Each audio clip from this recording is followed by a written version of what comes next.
선생님 안녕하세요. 선생님 합격 축하드립니다. 감사합니다. 네네. 선생님, 일단, 우리 선생님 같은 경우에는, 좀 특별하게 작년에도 합격을 하셨었는데 최불합의 경험이 있으셔서, 네, 최불합 하시고도 막 되게 씩씩하게 열심히 준비하셨는데, 저하고는 올해 2024 유아이명에서, 2차에서, 사실 1차 끝나자마자부터 저하고 함께 하셔가지고, 2차를 쭉 저와 함께 하시면서, 올해는 평가원 지역에 한 자릿수 등수로 우수하게 합격을 하셨단 말이에요. 일단 최종 합격 너무 축하드리고, 일단 지금 뭐 수험생 선생님들 중에도 체불압의 아픔을 갖고 계신 분들도 많이 계시고, 2차의 어려움을 또, 경각심을 갖지 못하는 분들도 계시고, 또 2차가 너무 두려워서 아예 시험 준비 안 하는 분도 계시고, 굉장히 다양한데, 선생님 소개도 좀 해주시고, 일단 간략하게 선생님에 대해서 좀 말씀을 해주시겠어요? 네, 우선 안녕하세요. 저는 이번 2024년도 평가원 지역 최종 합격생이고요. 저는 교수님이 앞서 말씀해 주신 것처럼 체불합 경험이 있어요. 재작년에 2023년도 시험에서 1차는 붙었고 2차는 떨어졌는데 재작년과 작년 비교했을 때 제가 합격할 수 있었던 이유가 어, 2차 준비는 되게 막막하고 또 어렵고 되게 두렵고 한 시험이라서 방향성을 잡아주는 분이 없다면 정말 그대로 포기하게 되더라고요. 음. 2023년도 시험에서는 1차 끝난 후에 2차 시험 맞닥뜨렸을 때 정말 어려웠어요. 어떻게 해야 되는지를 모르고 이렇게 방향성만 잡는데 거의 시간을 보내다 보니까 시험날은 가까워졌고 당연히 연습할 시간도 없었고 그렇게 시험장에 들어갔었는데 올해는 친구가 교수님 수강생이세요. 그래서 네. 교수님을 알게 되었고 2차가 교수님의 강점인 개인 지도가 이루어지는 것을 알게 되어서 친구의 소개도 듣고 이야기도 들으면서 교수님과 사전에 전화 통화로 이야기 나눴어요. 어떻게 진행이 되고 저한테 어떤 도움을 주실 수 있고 이런 부분에 대해서 이야기를 들은 후에 네, 믿음이 생겨서 바로 1차 시험 후에 바로 교수님과 통화하고서 2차 준비를 시작했습니다. 네. 그렇게 2차 준비를 하면서 1차 발표 전에 교수님과 개인지도 6회를 받았고 1차 시험 후에 합격자 난 후에 교수님과 또 지도를 10회 정도 받으면서 꽤 많은 개인 지도를 받았어요. 근데 그 처음에 받았을 때부터 점점 성장하는 모습을 교수님께서 계속 언급을 해주시고 저 또한 그걸 느낌으로써 2차 준비가 재작년과는 확실히 다르더라고요. 자신감이 생겼고 아 이러면 붙겠구나 라는 믿음이 네. 계속 생겨서 그렇게 해서 쭉 밀고 나갔던 것 같아요. 그래서 우선 2차 준비 시기에 대해서도 선생님들께서 많이 고민하실 텐데 주변에 뭐 2차 준비 언제부터 시작하냐 이런 말을 들으면 대부분 한결같이 답변이 돌아와요. 최대한 빨리 1차 음. 끝나자마자 준비를 해라라는 말을 많이 들으실 텐데 저도 경험이 있는 사람으로서 정말 그게 맞는 것 같아요. 이게 2차가 단시간에 실력이 향상되는 것도 아니고 꾸준한 노력이 필요하기 때문에 최대한 빨리 교수님과 함께 강의도 듣고 또 개인 지도를 받으면서 꾸준하게 정말 네, 전진하셨으면 좋겠습니다. 네네. 정말, 항상 느끼는 거지만, 이렇게 선생님, 이렇게, 정말 우수한 등수를 합격하신 그런 포스가 딱 느껴져서 너무 좋아요, 선생님. 도움이 되실 것 같아요. 다른 선생님들도 훌륭한 역량을 가지신 분들이 많고, 또 그만큼 각오를 하고 계시기 때문에. 자, 그러면 선생님, 2차 준비 과정을 조금 자세하게 말씀해 주실 수 있겠어요? 2차 준비는 우선 1차가 끝나고 나서 바로 개인 지도를 들었을 때 개인 지도를 들으면서 처음에 교수님께서 이런 강의 한번 들어봐 보시래요. 제가 아무런 준비 없이 그냥 제 역량으로 수업을 준비를 처음에 해서 보여드린 후에 교수님께서 이런 강의도 들으시면 좋을 것 같아요. 뭐 면접, 뭐 과정안. 저는 평가원 지역에서 과정안도 있었고 면접 그리고 수업시험 이렇게 세 가지를 봐야 하는 시험이었어서 저한테 맞는 강의를 추천해 주세요. 그래서 그 강의가 필요한 것 같다라고 추천해 주시는 강의를 모두 다 들었어요. 모두 다 듣고 전반적으로 강의를 모두 다 들은 후에 그것을 강의에서 그치지 않고 혼자서 어떤 문제들이 있는지 그리고 교수님 강의에서 개인지도 말고 그 강의에서는 합격자 사례 영상을 많이 보여주세요. 그래서 그것도 다 필기를 하면서 큼지막하게 어떤 순서로 풀어 나가셨는지, 어떻게 구상하셨는지, 그런 것들을 다 메모하면서, 그거를 제가 혼자서 다시 공부하면서, 이젠 제 머리로, 저는 어떻게 해볼지, 나라면 어떻게 했을지, 난 이렇게 했는데, 그 합격생들 분들은 이렇게 하셨구나라는, 어떻게 보면 되게 폼이 되게 많이 생기는 거잖아요. 그런 식으로 교수님 강의에 있던 모든 문제를 구상을 해보았어요. 솔직히 문제가 양이 정말 많아요. 정말 많은데 이거를 다 가져가면 모두 좋겠지만 시간도 너무 한정되어 있다 보니까 저는 교수님 개인지도 하면서 풀었던 문제들 이외에 교수님 강의에 있던 문제는 풀어본 것도 있지만 이렇게 구상을 다 네네. 면접도 면접도 뭐 가정안도 그다음에 수업 실현도 제 스스로 그냥 구상하고 어떻게 흐름 정도 이런 문제가 나왔을 때는 이렇게 대비하면 좋겠다, 이렇게 나오면 되겠다라는 그 정도로 하고서 이렇게 넘어가서 그렇게 공부를 했었어요. 네네. 선생님 그리고 2차 과목이 선생님 그 평가원 지역이 수업, 과정안, 면접 이렇게 있어요. 그게 왜 그러냐면 선생님이 이제 놀이 중심 과정안이 아니었기 때문에 열린 문제 뭐 이런 거에 좀 맞지 않는 과정안 틀을 좀 갖고 계셨었잖아요. 그래서 그거를 한동안 수정했었고 그리고 선생님이 이제 작년에 면접 때문에 떨어졌다 이런 트라우마가 되게 강하셨잖아요. 그래서 나중에는 이제 그 면접도 극복하셨고 그리고 수업도 좀 이제 과거의 그런 순서대로 외운 수업 이런 그 활동 과거의 활동 수업 이런 거 중심으로 많이 좀 개념화가 되어 있으셨는데 이제 나중에는 물론 그런 모든 것이 다 해결돼서 막 어떤 문제든지 척척 다 하실 수 있었죠, 물론. 자, 그런데 다른 선생님들도 수업, 과정한 면접 이 하나하나가 쉽지 않잖아요. 그래서 요 과목별로 2차 과목별로 선생님 준비를 좀 말씀해 주시면 좋을 것 같아요. 네. 과정안 같은 경우에는 모든 과정안, 면접, 수시랑 세 개 다 모두 막막했어요. 왜냐면 저는 졸업한 지 꽤 됐어요. 그래서 네. 그 대학놀이 과정이라는 그거를 명확하게 이해를 할 기회가 없었던 것 같아요. 그러다 보니까 기존의 3호세 연령별 누리과정을 기반으로 그렇게 배워왔었고, 그렇게 시험장에서도 좀 적용을 한 것 같아서 교수님 강의를 들어서 제가 저의 이렇게 실체를 맞닥뜨렸을 때 정말 많이 불안했고 정말 많이 혼란스러웠고 힘들었거든요. 먼저 과정부터 말씀드리자면 이전에는 뭐 TCTC라고 하죠, 흔히들. 그래서 교사 발문들 이렇게 쭉 늘어놓으면서 그렇게 과정안을 작성하는 저였었는데 이게 처음에 교수님께서 요즘 이렇게 하는 거 아니다. 놀이 중심은 이렇게 해서는 안 된다. 이렇게 발문만 늘어놓는 것을 평가하는 것이 아니다. 과정안은 한 장에 그 사람이 수업을 어떻게 하든지 수업 시간에 한마디로 구상안이라고 그걸 명확하게 보여줘야 하는 시험이기 때문에 요약이라고 하죠. 이렇게 유목화해서 적정하는 게 필요하다고 하셨었어요. 그래서 발문만 늘어놓는 것이 아니라 이 조건들을 반영하여서 내가 이 놀이 중심 수업을 어떻게 나갈 것이다를 보여줘야 하기 때문에 충, 그, 처음에 그 방향을 잡는 게 굉장히 중요한 것 같아요. 저도 친구랑 처음에 교수님 과정안을 지도받은 후에 하나의 과정안에 대해서 한 6시간을 작성해 보았어요.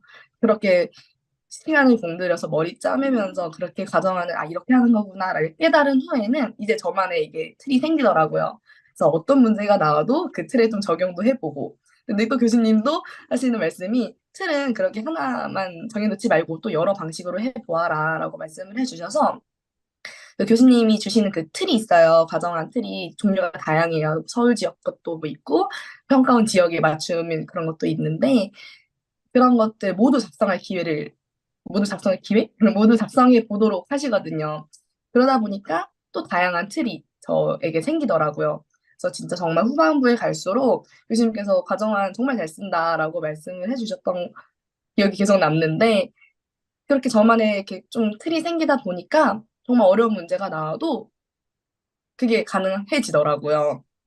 그래서 과정안 같은 경우에는 우선 강의를 들으면서 계정놀이 과정을 이해하신 후에 과정안 작성 방법들 그리고 합격자 사례들이 어떻게 과정안을 작성하였는지 그런 것들을 눈으로 보고 파악하시는 게 더 필요할 것 같아요. 혼자서 머리 싸매면서 하면 더 어렵다 보니까. 그래서 과정한 강의를 들으면서 사례들 또 계획안도 되게 많이 보여주시거든요, 교수님께서. 요즘 현장에서 정말 어떻게 놀이 중심이 풀어지고 있는지에 대한 그런 과정한 양식들을 눈으로 계속 보다 보면은 아, 이렇게 하는 거구나 라고 네, 깨닫게 돼서 그렇게 하면서 교수님 피드백 받으면서 점점 발전시켜 나가면은 네, 해내실 수 있을 거예요. 음. 네네. 사실 이제 과정안과 수업은 이렇게 붙어 있죠. 선생님이 처음에 인제 과정안이 점점 완성되어 가는 과정이 사실 그 아웃풋을 제가 다 갖고 있거든요. 그래서 이제 점점 완성되어 가는 그 과정안에 선생님이 저한테 제출한 과제물을 제가 다 갖고 있어요. 그래서 저도 그때마다 너무 뿌듯하고 이제 앞으로 공부하시는 선생님들께도 이제 그런 자료 공유하고 이러면 너무 도움이 될 것 같아요. 다 같은 사고 과정을 갖고 있을 거거든요. 그래서 선생님 막 성장하는 게 보였는데 자 과정한 이제 처음에 저랑 그렇게 하셨고 그다음에 이제 수업도 선생님 점점 나아졌어요. 그래서 수업도 나중에는 뭐 놀이 중심에다가 매체 쓰는 거에다가 뭐 막 진짜 요즘 최신 트렌드 있잖아요. 그리고 뭐 수학 뭐 과학 연결하고 미술 연결하고 막 이런 거 다 잘하셨는데 자 그러면 수업 준비는 어떻게 하셨는지 좀 말씀해 주시겠어요? 수업도 마찬가지로 저는 그 재작년에는 2차 준비를 할 때 그 흔히들 만능틀이라고 하죠. 그 만능틀 순서, 발문들 싹 다 외워가지고 거기서만 그쳤었어요. 그러다 보니까 현재 놀이 중심 교육 과정이 잘 반영되지 않았고 그래서 제가 체불합을 했다라고 생각을 하거든요. 네, 교수님께서도 만능틀을 뭐 강조는 하세요. 근데 다만 순서, 그래서 정말 필요한 부분을 취하고 과감하게 필요하지 않은 부분은 생략하고 이런 것들을 연습을 되게 많이 시켜주시는데 그 수업 같은 경우에는 수업도 강의와 개인 지도가 이렇게 분리된 게 아니고 이렇게 연결되었다고 생각하시면 좋을 것 같은 게 수업 같은 경우에는 특히나 또 영상을 많이 보여주세요. 그래서 그 영상이 정말 무시할 수가 없더라고요. 발문만 이렇게 나열되어 있는 것보다 그 사람의 어떤 그 사람이 어떻게 수업을 어떻게 풀어나가는지를 좀 눈으로 직접 확인한다면은, 아, 놀이 중심 이렇게 풀어가는 거구나. 제가 가지고 있던 기존의 수업 방식은 과감하게 버려야겠구나. 수업 같은 경우에는, 우선 놀이 중심을 이해해야 하는 게 제일 중요한 것 같아요. 이게 지금, 어, 최불합 경험이 있는 저로서는 제가 재작년에 불합했던 이유가 기존 그 사무소 연령별 누리과정에 맞추어진 수업을 했다고 생각을 했기 때문에 체불합이 되었다고 생각을 하거든요.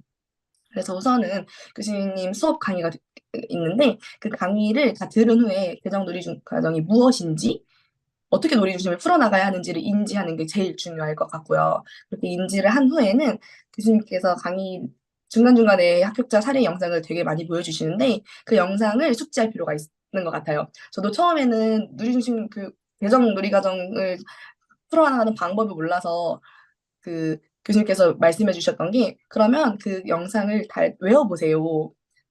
그대로 했던 것을 다 외워보세요라고 하셨거든요. 이렇게 외우다 보니까 이게 또 틀이 생겨요. 저는 그게 이해가 되고 익숙해지다 보니까 저도 그렇게 강의 들은 내용과 취합해가지고 이렇게 계속 놀이 중심을 풀어나갈 수 있는 방법을 인지할 수 있더라고요. 대부분 사람들이 스터디를 통해서 그뭐 맞는 틀을 네네. 잡고 그 순서와 그 발문을 외워서 이렇게 하는 게 대부분인 것 같은데 저는 스터디 전혀 하지 않았고 교수님 지도만 받았거든요. 네. 그래서 그 만능틀 흔히들 말하는 만능틀에서 정말 필요한 부분도 있어요, 물론. 네, 필요한 부분도 취하고 버려야 되는 부분들도 버리면서 그렇게 해서 놀이 중심을 풀어나갈 수 있도록 좀 준비를 많이 해야 할 것 같아요. 또 제가 수업을 하면서 계속 만족도가 너무 높았던 부분이 교수님 문제가 정말 어렵거든요. 그렇죠. 네. 정말 어려워요. 정말 이런 조건이 나오면은 난 무조건 못돼. 난 할 수가 없어. 라고 생각이 들 정도로 교수님께서 문제 딱 보여주시자마자 교수님 저 못해요. 이렇게 말할 정도로 난이도가 높은데 그렇게 난이도 높은 문제들이 이제 점점 회차가 진행될수록 그 문제의 수준을 접하다 보니까 실제 제가 평가원 기출들을 봤을 때 정말 문제가 어, 쉽구나라고 느껴졌거든요. 교수님 어려운 문제를 다 풀다 보면은 어떤 문제가 나와도 당황하지 않을 것 같아요. 이번에 평가원 문제도 이야기 나누기가 나왔는데 문제 난이도가 되게 높다라고 말씀을 많이 하시더라고요. 저도 어려운 문제다라고 이렇게 인지는 했는데 워낙 교수님 그 문제들로 다양한 조건들, 매체나 뭐 정말 그런 것들을 많이 연습하다 보니까 그렇게 현장에서 실제 문제를 봤을 때 그렇게 당황하진 않았거든요. 교수님의 어떤 그런 난이도 높은 문제 그리고 밀도 있는 그런 것 때문에 제가 그거에 대비를 할 수 있었던 것 같아요. 네네. 그리고 선생님, 선생님이 이제 면접 트라우마가 되게 컸어요. 네, 선생님이 이제 현장에도 계속 계시고 해서, 물론 이제 제가 요구하는 수준의 그런 이제 막 고득점 할 수 있는 수업 시간은 아니어도 수업 시간 대충이라도 할 수 좀 있는 그런 상태였잖아요. 옛날 틀 갖고 뭐 점수가 높게 나오든 낮게 나오든 상관없이 어쨌든 할 수는 있었는데, 네. 면접은 선생님이 아예 대답을 못할지도 모른다는 그런 불안감을 굉장히 많이 갖고 계셨거든요. 근데 이제 유아 선생님들이 많은 분들이 그러세요. 그래서 면접에 대해서 선생님 좀 하실 얘기가 있지 않으실까 싶어요. 면접은 지금도 되게 두렵다라고 생각이 들 정도로 제가 정말 면접에 겁이 되게 많았어요. 저는 어쨌든 그 체불합 경험이 있다 보니까 그거와 관련지어서 제 이렇게 성적 그때 인지하고 있고 점수도 인지하고 있어서 면접에서 너무 많이 깎여서 면접에 대한 그 트라우마가 굉장히 컸던 사람인데 면접도 교수님께서 우선 강의를 들어보라고 하셨어요. 그래서 강의를 들어보고 이게 저는 평가원 지역이긴 하지만 평가원 지역뿐만 아니라 좀 다양한 문제들을 연습을 하게끔 해주셨는데 근데 개인지도 받으면서도 전 대답을 잘 못했어요. 그리고 항상 아쉬웠고 교수님께서도 너무 아쉽다. 더 잘할 수 있는데 왜 이거밖에 못하냐. 이러면서 어, 그랬는데 저도 정말 속상하더라고요. 그래서 근데 그 원인에는 일단은 잘 받아들일 수 없었던 것 같아요. 제 그 상태가. 근데 그런 거를 과감하게 떨쳐놓고 교수님이 주시는 문제들, 구상형 그리고 직답형 두 문제 이렇게 매번 연습을 하다 보면 이제 문제가 어려운 건 당연하고 문제가 낯선 것도 당연하다고 인지를 해버리니까 이게 시간이 지날수록 말은 나오더라고요. 그리고 또 요즘 면접 추세도 그렇고 면접 문제 난이도도 그렇고 되게 또 이번에 평가원 기출도 뭐 해시리 기반해서 문제가 나왔는데 해시리 관련해서도 문제를 많이 주셨고 그 문제가 구상형 문제로 해서 기출이 되었더라고요. 그래서 제가 그거를 개인지도 찾아보니까 개인지도 2회차 정도 때 네네. 받았던 개인지도 초반에 예, 그 2회차에. 봤었는데 어, 어 그때도 해시리 기반 문제 그 교수님께서 보여주셨을 때 제가 대답을 못 하더라고요. 대답을 못 했는데 그렇게 해서 교수님 피드백을 받은 거 다 적은 후에 그거에서 그치지 않고 다시 답변을 하는 노력과 연습이 필요한 것 같아요. 다양한 문제를 접하고 어떻게 보면 되게 수준이 높은 문제를 경험을 하는 게 저는 다른 사람들과 어쨌든 경쟁을 해야 되는 이 시험에서는 굉장히 필요하다고 생각하기 때문에 다양한 문제, 난이도 높은 문제, 난이도 쉬운 문제뿐만 아니라 다양한 문제를 경험함으로써 어려운 문제에 대한 좀 씩씩함이라고 해야 되나요? 그런 것도 기르고 당황하지 않으려는 그런 태도도 형성이 되게끔 네, 꾸준히 연습을 했으면 좋겠습니다. 네네.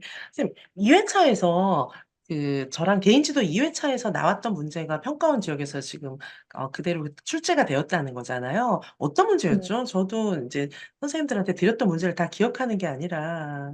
네네. 그 놀이관찰 기록해가지고 교수님 네. 문제였어요. 어떻게 제가 현장에 가게 되었을 때 어떻게 그 유아들의 놀이를 관찰하고 또 이걸 기록하고 지원할 것인지를 뭐 이야기해 보아라라는 그런 구상형 문제였었는데 이번에 평가원 기출이 어떻게 저의 방법 그 문제랑 되게 연관지어서 관찰 기록상 문제점을 찾고 그렇다면 어떻게 해결해야 하는지 이게 딱 일맥상통하잖아요. 아, 네네. 그래서 해시리 관련해서 나왔던 문제이지만 저는 미리 그거를 풀어보았기 때문에 구상형 문제에서 나왔네? 라고 이렇게 생각을 하고 아, 네네. 있습니다. 네네. 그래요, 선생님. 너무, 선생님, 근데, 원래도 선생님 면접에 약간 떨렸는데, 지금도 인터뷰하는 과정에 많이 좀 떨리시죠? 그쵸? 아, 그래요. 합격하신 선생님의 그런 이제 생생한 이야기를 듣는 것이 또 시험을 준비하시는 많은 선생님들께 도움이 되니까, 떨리는 그런 마음을 또 감수하고, 이렇게 또 말씀 전해 주셔서 너무 감사해요, 선생님. 자, 그럼 이제 정말 자유롭게, 수험생 선생님들께 네. 뭔가 좀, 어, 자유롭게 어떤 얘기라도 좀 한마디 해주실 수 있을까요? 어, 2차 시험이 1차와는 다르게 정말 많이 어렵고 자존감도 많이 떨어지고 방향도 잡기 너무 힘든데 이게 저도 안 될 줄 알았어요. 저 끝까지 안 될 줄 알았고 너무 어려웠고 힘들었고 매일매일 울고 그랬었는데 결국에는 해낼 수 있게 되더라고요. 근데 그렇게 버틸 수 있었던 이유에는 물론 스터디를 하는 사람도 많겠지만 저는 그거보다 더 밀도 있게 교수님 지도를 받는 게 가장 효과적일 거라고 생각을 해요.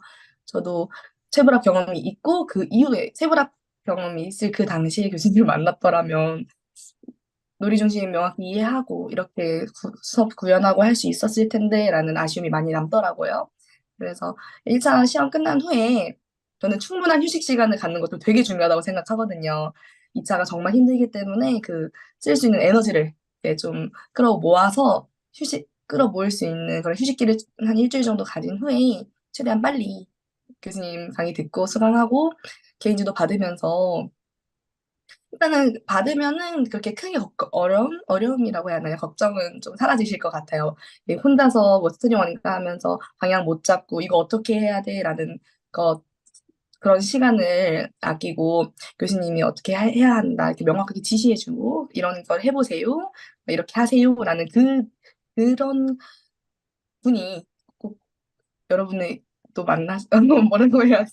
그런 부분을 교수님과 함께 하면서 많이 어려움도 이겨내고 자신감 가지시고 객관적으로 저의 문제점들 파악할 수 있도록 그렇게 하셨으면 좋겠어요. 정말 저도 있었기 때문에 저도 체브라 경험이 있었기 때문에 이거는 감히 제가 그렇게 진짜 말씀드릴 수 있을 것 같습니다. 네. 네네. 그래요, 선생님. 어, 일단 선생님 합격의 기쁨, 이렇게 소식 들려주셔서 너무 감사드리고요. 예, 예. 그리고 또 이렇게 막 떨리는 가운데 좋은 말씀 많이 해주셔서 너무 감사해요. 선생님 다시 한번 합격 축하드리고요. 현장에 나가셔서도 어려운 점 있으실 때 언제든지 연락해 주세요. 그리고, 좋은 선생님 되시기 바라고, 또, 오늘이 이제 설 연휴인데, 새해 복 많이 받으시고요. 선생님 항상 좋은 선생님 되시고, 예, 항상 응원하고 또 기원하고 있으니까 어려운 일 있을 때 언제든지 연락 주세요. 선생님, 감사합니다. 감사합니다. 네.